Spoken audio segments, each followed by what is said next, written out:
আজ আন্তর্জাতিক বিশ্ব মাদক বিরোধী দিবস। তাই আজ কাঁচরাপাড়া বীজপুর থানার উদ্যোগে থানার সকল আধিকারিক ও কাঁচরাপাড়া সকল স্কুলের পড়ুয়াদেরকে নিয়ে মাদক বিরোধী দিবসের শোভাযাত্রা করে সকল মানুষের কাছে সচেতন বার্তা পৌঁছে দিল। এটাই বার্তা দিতে চাই আজকে এই অ্যান্টি ড্রাগ ডেতে আমাদের বীজপুর থানা যে র্যালিটার আয়োজন করা হয়েছে এর জন্য অসংখ্য ধন্যবাদ। আমি এর মাধ্যমে বার্তা দিতে চাই যে একটাই, যে এইরকম ড্রাগ জিনিসটা নেশা আজকালকার ছেলেমেয়েরা যারা এই নেশায় আকৃষ্ট হচ্ছে সেটা যেন আর না হয়, এর থেকে যেন দূরে থাকে, এই বার্তাটাই দিতে চাই। এবং এর জন্য অসংখ্য ধন্যবাদ জানাই আমাদের বীজপুর থানাকে। শুভেচ্ছা দাস।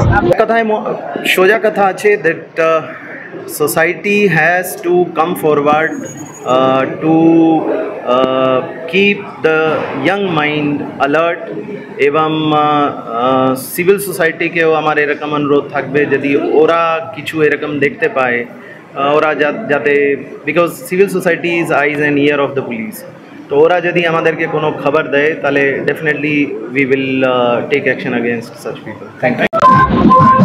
দাদা, আজকে যে মাদক বিরোধী দিবস থানা এবং সকল কাস্টমারের রাজপথে নেমেছে, কি বলবেন আজকের দিনে?